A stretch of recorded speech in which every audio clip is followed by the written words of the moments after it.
예레미야 13장 1절부터 17절 말씀 가지고 오늘 함께 나누고자 합니다.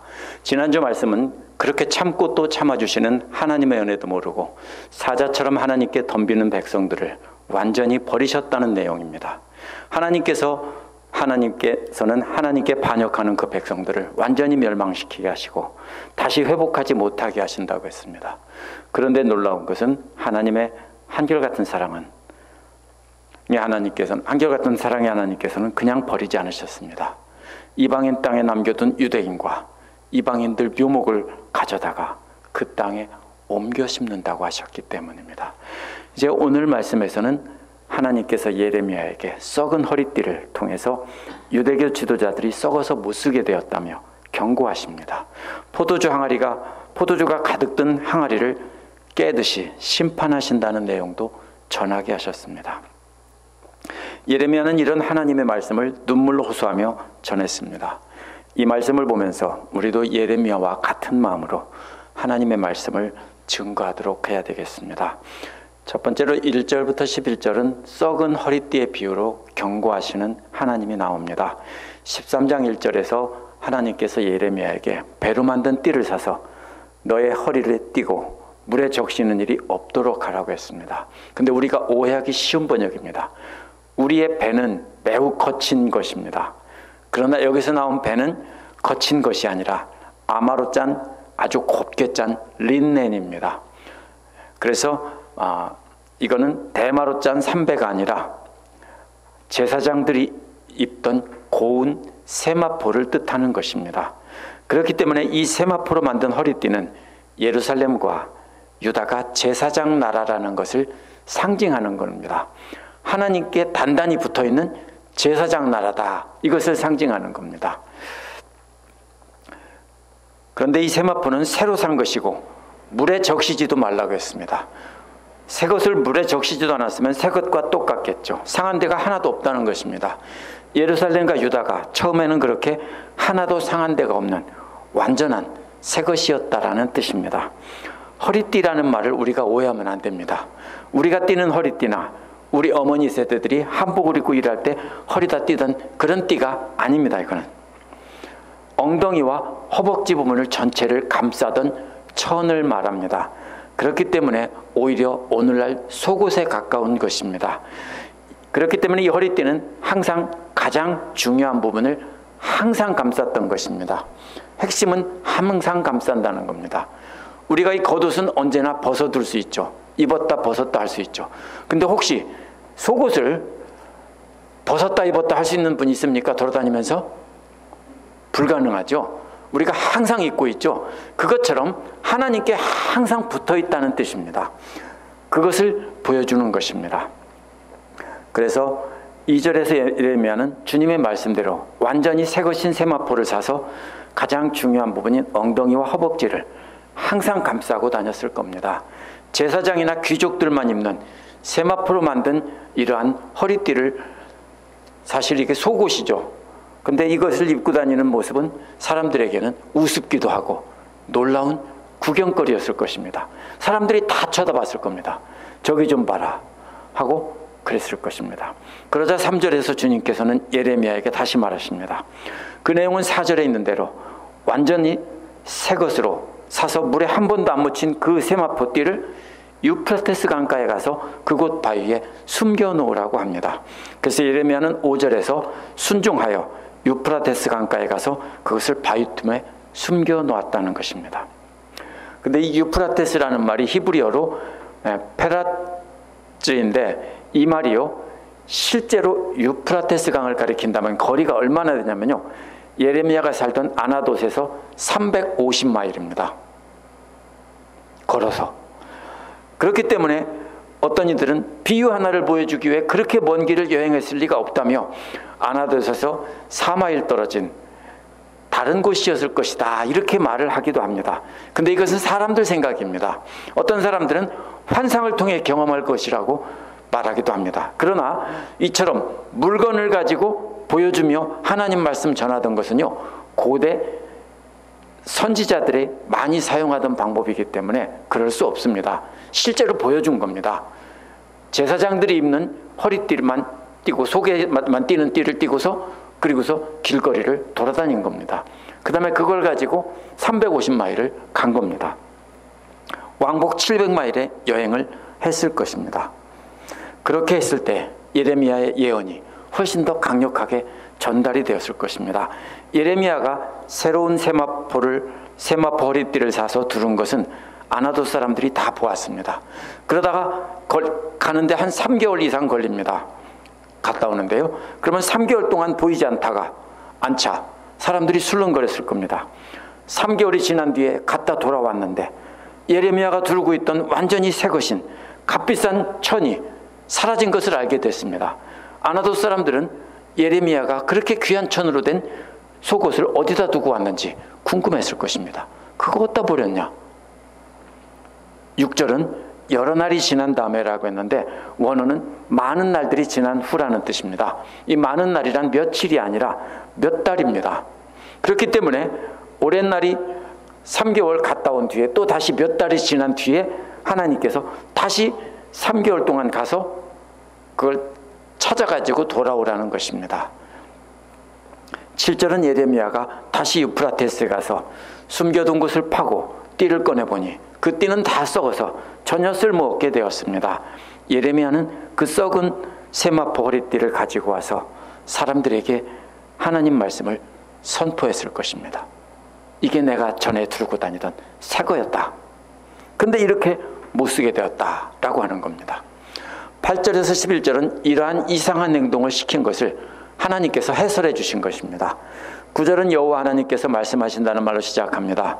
여호와 하나님께서 유다의 교만과 예루살렘의 큰 교만을 이렇게 썩게 하겠다라고 했습니다. 유다의 교만은 이런 것입니다. 북왕국 이스라엘과는 달리 자신들은 율법을 잘 지켰고 하나님 말씀을 따랐기 때문에 자신들은 하나님의 백성이고 자신들만 제사장 나라라고 하는 교만을 가졌을 것입니다. 예루살렘은 유다 중에서도 정치와 종교 지도자들이 모여 살던 곳이기 때문에 그들의 교만은 뭐라고 했냐면요, 큰 교만이라고 하는 것입니다. 그렇기 때문에 제사장을 상징하는 세마포 허리띠가 완전히 새 것에서 완전히 못 쓰게 된 것으로 보여주라고 한 것입니다. 너희들이 바로 뭐 같으냐? 처음에 이렇게 새 것이었는데 이제는 오랜 세월이 지난 뒤에 이렇게 썩었다라는 겁니다. 만약에 현대 학자들 말대로 이것이 가까운 4마일 떨어진 곳에 가서 묻었다가 며칠 지난 뒤에 가져와서 그것을 다 썩었다고 보여준다고 하면 설득력이 없겠죠. 오랜 세월이라는 것이. 10절은 그런데 하나님은 그들의 교만이 썩은 세마포 허리띠와 같이 쓸모없게 하신다는 겁니다. 이 악한 백성들은 하나님 말씀 듣는 것을 거부하고 자기들이 마음에서 나오는 고집대로 살았기 때문입니다. 이게 무슨 말입니까? 하나님 말씀을 듣기는 듣는데요, 하나님 말씀을 그대로 듣지 않고 자기들 마음에 있는 고집대로 변형시키고 골라서 듣는다는 거예요. 이게 오늘날 우리도 하기 쉬운 실수입니다. 하나님 말씀을 듣기는 들어요. 근데 자기들이 좋은 것만 듣고 골라서 듣고 변형시켜서 들어요. 그래서 이걸 뭐라고 했습니까? 자기들 마음에서 나오는 고집대로 살아간다는 것입니다. 따라서 저들이 썩게 두신 것은 하나님 탓이 아니라 이 악한 백성들 탓입니다. 하나님 말씀을 듣지 않고 자기들 탐욕에서 나오는 자기들 생각대로 골라서 듣고 살면서 순종한다고 교만을 떨었기 때문입니다. 또한 이들은 다른 신들을 따라가기 때문에 하나님 보시기에 썩은 세마포 허리띠처럼 썩도록 버려두신다는 겁니다. 유프라테스 강까지 갖다 두라고 한 것이 그래서 이해가 되는 것입니다. 그렇죠? 유다의 아나돗에 있던 그 사람이 멀리 350마일 가서 이방 나라 땅의 강가에다가 그것을 숨기라는 겁니다. 거기는 또 포로로 끌려갈 땅입니다. 유다와 예루살렘 사람들이 그렇게 우상숭배를 하고 죄악을 범하는 것을 하나님께서는 억지로 고쳐놓지 않겠다는 뜻입니다. 하나님께서는 인간을 로봇으로 만든 것이 아니기 때문에 내버려 두신다는 겁니다. 하나님이 그 마음을 갑자기 바꿔가지고서 회개하게 하고 하나님께 순종하게 하면 그거 뭐예요? 그건요, 하나님이 찬양받고 영광받을 일이 아무것도 없어요. 하나님께서 만드는 거잖아요.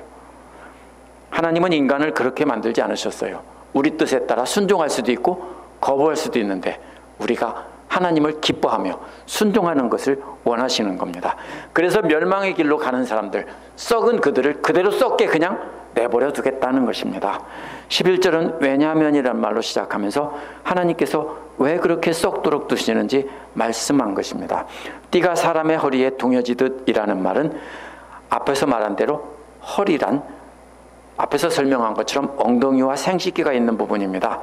자손을 낳고 번식하는 기관이 있기 때문에 인간의 몸에서 가장 중요하다고 여기는 부분입니다. 그분을 감싸는 세마포 띠처럼 이스라엘의 온 백성과 유다의 온 백성은 하나님의 허리 부분에 단단히 붙어있게 하려고 하셨다는 겁니다. 다른 옷은 벗을 수 있지만 이 띠는 항상 붙어있기 때문에 하나님께 항상 붙어있더라는 거지, 실제로 우리가 하나님의 엉덩이에 붙어있다는 뜻은 아닌 것입니다. 그들은 하나님의 소유가 된 백성이기 때문에 하나님께 항상 붙어있으면서 하나님과 늘 함께 한다는 겁니다. 그래서 하나님의 이름을 빛내게 하시고 하나님의 이름을 찬양하게 하고 하나님께 영광 돌리게 할 수 있다는 겁니다. 이스라엘의 온 백성들과 유다의 온 백성들은 본래 그렇게 하나님의 가장 소중한 부분에 단단히 붙어있던 하나님과 가장 친밀한 관계로 부르셨다는 겁니다. 옷 중에서 가장 친밀한 것이 뭐예요? 친밀하고 은밀한 것이 속옷이죠. 그것처럼 하나님의 가장 친밀하고 은밀하고 하나님과 가장 가까운 존재이고 항상 떨어지지 않고 붙어있는 존재이다. 이런 것을 상징적으로 설명한 것입니다. 절대로 우리가 하나님의 속옷이라고 하지 마십시오. 이건 어디까지나 비유입니다. 하나님께서는 이스라엘과 유다를 제사장 나라로 삼으셔서 하나님과 가장 친밀한 관계로 완전히 붙어있도록 부르셨는데 이제 완전히 썩어버렸다는 겁니다. 그것이 오늘 말씀의 중심 내용입니다. 확성기가 없던 시절에 많은 사람들에게 강력하게 전달되게 하시려고 예레미야에게 그 먼 거리를 여행하게 하시고 다 썩어서 못 쓰게 된 허리띠를 보여주며 못 쓰게 되었다고 경고하신 겁니다. 이러한 것은 구약에 많이 나옵니다. 그래서 한번 상상을 해보십시오.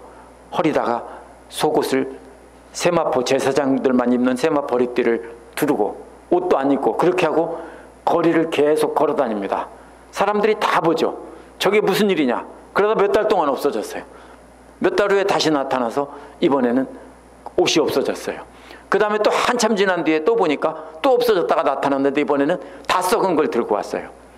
그러면 예레미야가 한두 사람에게만 설명해도 그 말이 어떻게 됩니까? 그것을 본 모든 사람들에게 퍼져나가는 것입니다. 이렇게 해서 고대에 하나님의 예언들을 전달을 했던 것입니다. 그렇기 때문에 이것은 실제로 예레미야가 그 먼 길을 여행했다라고 저는 봅니다. 유다와 예루살렘 지도자들이 앞으로 포로로 끌려갈 길이기 때문에 실제 여행했을 가능성이 높습니다. 두 번째로는 12절에서 14절은 항아리를 깨부수는 하나님이 나옵니다. 12절은 주 하나님, 주 이스라엘 하나님께서 하시는 말씀을 전하라며 항아리마다 포도주가 가득 찰 것이라고 경고합니다. 항아리마다 빠짐없이 다 포도주가 차게 하신다는 겁니다. 항아리는 뭘까요? 구약에 보면 인간을 질그릇으로 비유합니다. 왜? 깨지기 쉽고 죽기 쉽고 상하기 쉽기 때문입니다. 질그릇은 한번 깨지면 다시 붙일 수 없습니다. 우리 인간의 몸도 한번 깨지면 원래대로 붙일 수 없습니다. 수술하고 별짓 다 해도요, 깨진 상태로 본드를 붙이고 망가진 채로 있는 거지 붙일 수 없습니다. 그렇죠? 바로 그것입니다. 그래서 그 안에 포도주가 가득 차게 하신다는 것은 하나님의 심판의 시작입니다. 그러나 하나님의 심판의 서곡이 울려 퍼지는데도 눈치를 전혀 못 채는 바보들이 있습니다. 항아리에 포도주가 담긴다는 것을 우리가 어찌 모르겠느냐라고 한다는 겁니다. 바보들은 전혀 눈치를 못 채지만 항아리에 포도주가 가득 채워지는 모습은 심판날이 점점 가까이 오는 긴장감이 넘치는 모습입니다. 항아리란 한 번 깨지면 쓸모없는 것이기에 깨지기 쉬운 인간의 몸을 상징적으로 비유한 겁니다. 예레미야 19장 11절에서도 토기 그릇은 한 번 깨지면 다시 원상태로 쓸 수가 없다라고 했습니다. 나도 이 도성과 이 백성과 도성을 토기 그릇처럼 깨뜨려 버리겠다고 하셨습니다. 19장 13절에서는 이방신에게 향을 피워 술을 부어 제물을 바쳤기 때문이라고 합니다. 13장 27절에서는 너는 음란하게 소리 지르며 간음하고 부끄러운 일을 하였다라고 했습니다.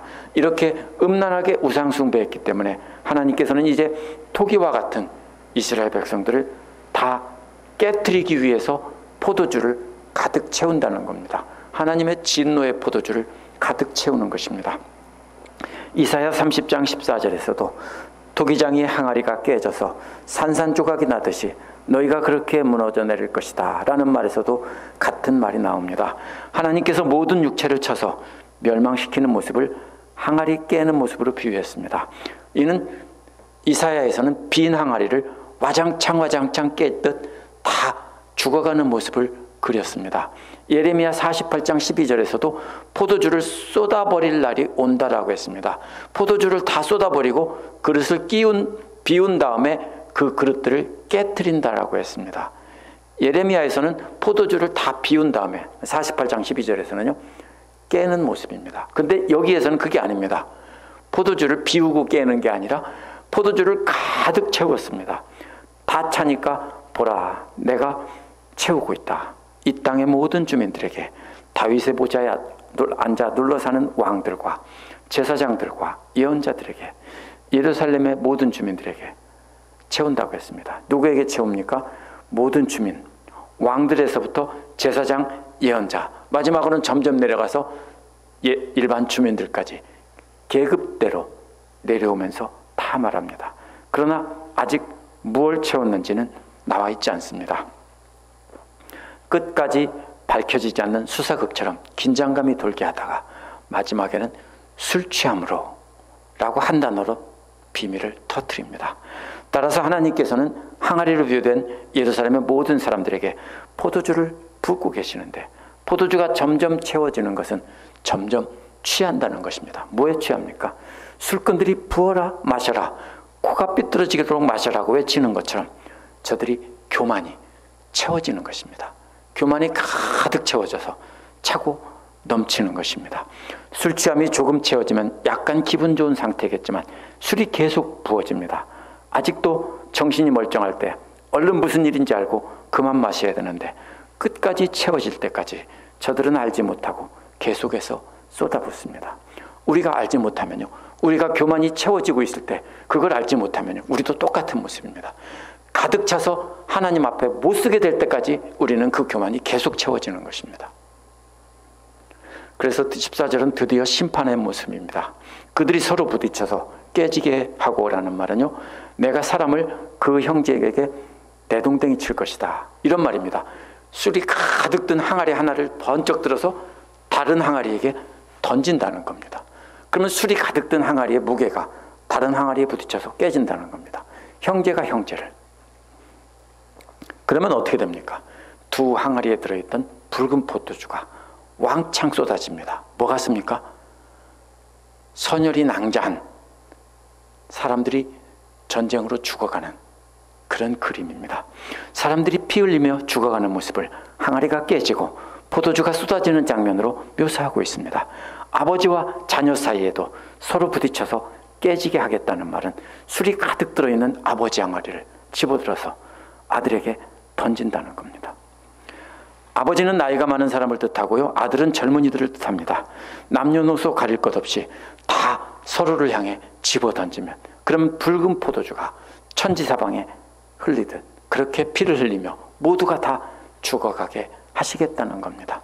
나는 그들을 불쌍히 여기지도 않으며 동정하지도 않으며 사정없이 멸망시킬 것이다 라고 하십니다. 하나님께서 예루살렘에 오셔서 포도주가 가득 찬 항아리들을 다른 항아리를 향해 계속 내던지는 동영상입니다. 하나님의 진노가 폭발한 것입니다.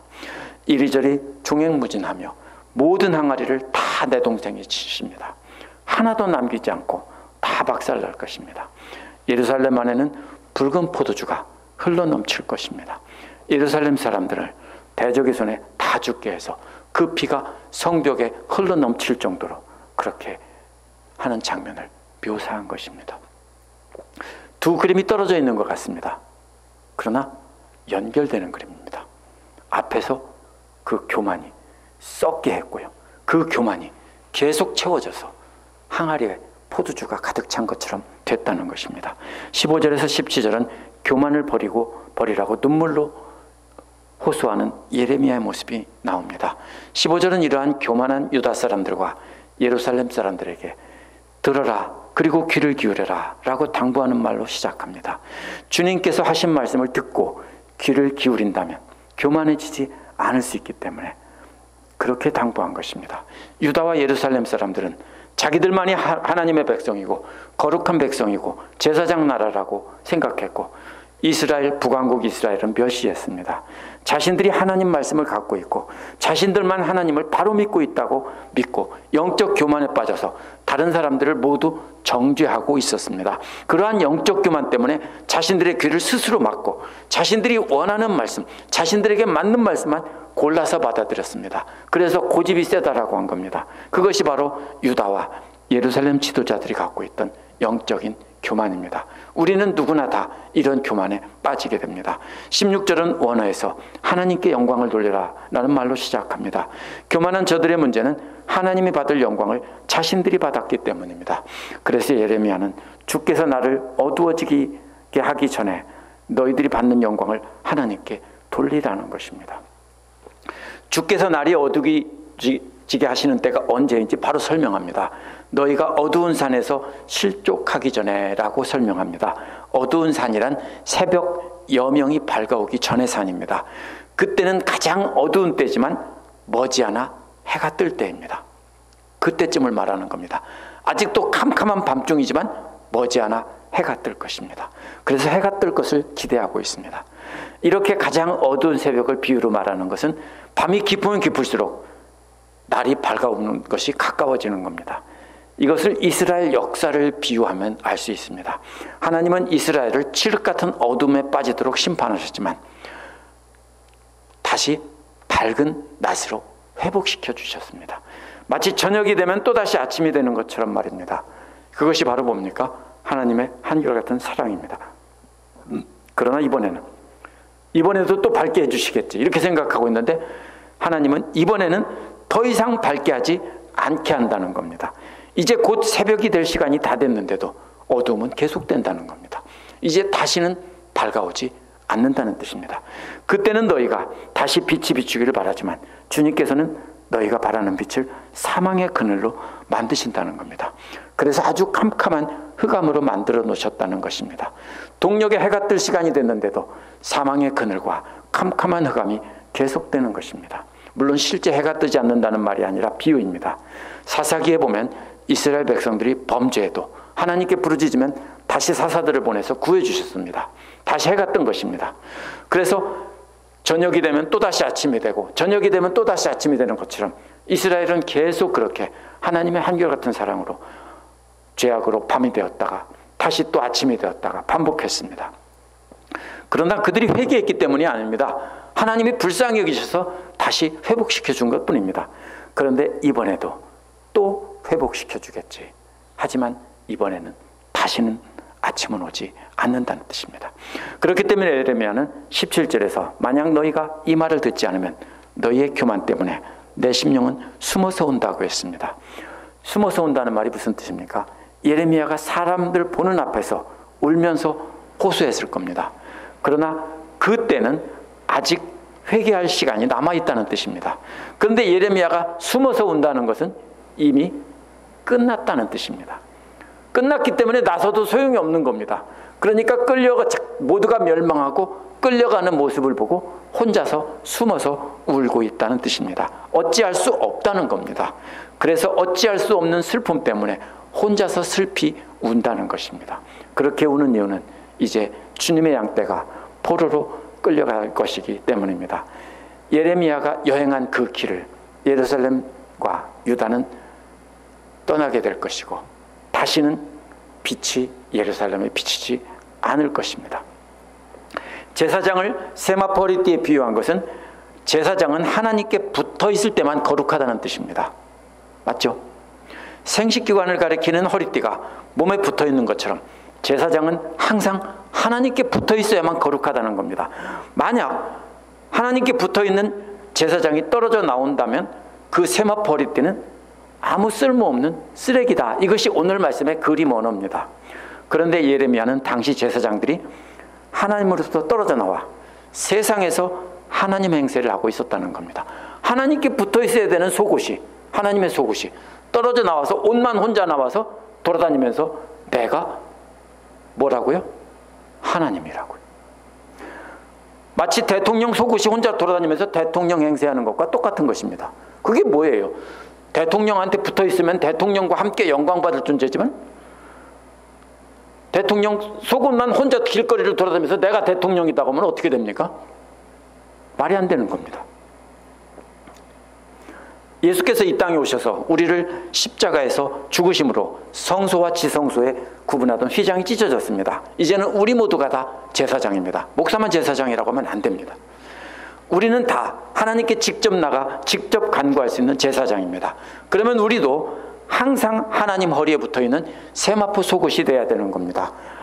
만약 우리가 하나님으로부터 떨어져 나와 스스로 거룩한 척하고 사람들을 정죄한다면 세마포 속옷이 하나님 행세하는 것과 똑같은 것입니다. 대통령 속옷이 혼자 거리에 나와서 대통령 행세를 하는 것과 똑같은 것입니다. 우리 안에 계신 하나님이 거룩한 것이지 세마포 속옷 자체가 거룩한 것이 아니라는 걸 알아야 됩니다. 우리가 하나님으로부터 분리되는 그 순간 우리는 그냥 쓰레기에 불과하다는 것입니다. 혹시 남이 하루 종일 입다가 며칠 입다가 한 달쯤 입던 속옷 버려서 벗어났을 때 귀한 거라고 가져가서 입으실 분 있어요? 있어요 혹시? 그냥 쓰레기입니다. 이것처럼 우리가 하나님으로부터 분리되는 순간 단순히 우리는 쓰레기일 뿐이다 라는 것입니다. 그렇게 교만해져서 세상에 나온 세마포를 띠는 이제 질그릇이 되어 자신 안에 포도주를 들이붓는 겁니다. 들이붓는 것이 뭡니까? 교만입니다. 그 포도주는 자신이 세상에서 하나님이 되어서 세상에서 부귀영화 누리고 육신의 쾌락을 즐기기 위한 것이니까 결국 그 교만은 육신의 쾌락을 들이붓는 것입니다. 그러나 이러한 모습은 하나님의 진노의 포도주를 스스로 채우고 있는 모습입니다. 때가 되면 하나님께서 들어서 서로에게 던지며 왕창 깨뜨릴 것이고 모두가 다 못쓰게 될 것입니다. 먼저 우리가 항상 하나님께 붙어있는 세마포 허리띠가 되어야 됩니다. 그래서 우리가 뭐가 되냐면 예레미야가 되어야 되는 겁니다. 그 다음에 다른 형제자매들에게도 예레미야처럼 간절하게 하나님의 세마포 허리띠가 되자고 권면하도록 합시다. 하나님께서 참으시는 때가 지나면 다시는 빛이 비추지 않는 그때가 옵니다. 그때가 되어 예레미야처럼 혼자서 숨어서 눈물을 흘리며 우리가 사랑하는 사람들 때문에 애태우는 일이 없도록 해야 되겠습니다. 그래서 우리가 사랑하는 사람을 위해 늘 기도하며 항상 하나님께 겸손히 붙어 있으라고 권면하는 우리가 되고 우리의 사랑하는 사람들이 되도록 합시다. 기도하겠습니다.